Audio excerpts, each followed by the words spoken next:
a lifelong writer, and amateur photographer, and he meets regularly via Zoom with 10 of his classmates who graduated from high school with him in 1956. Ellery has been a member of Dogwood for 14 years and my significant other since 1983. Please welcome Ellery McClanahan, learning from the best, Ellery McClanahan. Thank you, thank you.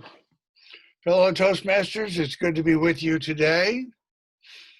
I'm giving a speech from Pathways, and I am going to get right into it. The meat of the matter here. I have been mentored significantly 4 times in my life, so I'm going to run through those and let you know how it went. All of my mentor relationships have to do with teaching and my interest in writing. Those are the areas that I find most significant in my life, even though my occupation was something entirely different. The core that I always come back to is my interest in writing, literature, reading, and learning about the lives of authors, as many of you know. So anyway, I wanted to start off in my 6th grade year. I had learned to write poetry, and I had taken my mother's typewriter, which she was not too pleased about, up to my room on the 3rd floor of the house that we lived in Washington, D.C., and I would type up various little missives. And my 6th grade teacher, Mr. Green, appreciated the poems that I brought in, and he gave me feedback. He was never a friend. He was just a teacher who was interested in what I could produce. And some of my poems were published in the school newspaper. And the school newspaper went from the 4th through the 12th grade. And so it was very pleasing to me. A couple of years later, I went away to school, and I spent 6 years at a school up in North Andover, Massachusetts. Every term, my interest in writing continued, and in my 8th grade year, I read a poem to the English class that I read a short story to the English class that I was in, and it made a big impression on my teacher, Mr. McShane, who then became my mentor during those years. And Mr. McShane was very interested in the classic writers who had been so proficient in the period after 1920 to 1930. And so it's remained through my whole life interested in those particular writers, and some of you have heard me give speeches about them. Fitzgerald and Hemingway and Gertrude Stein and many other people in that period seem to be very important to me. Mr. McShane stayed in my life for quite a few years as a mentor.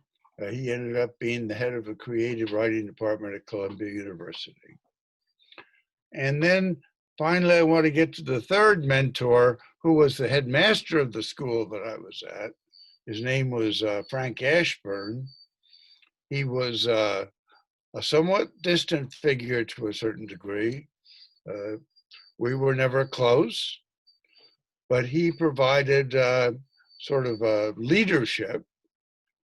My parents were not anywhere close to where I was. I was way up in northern New England at this school for 6 years. So Uh, he was not a father figure either, but he gave me a great sense of presence and style in how to live your life.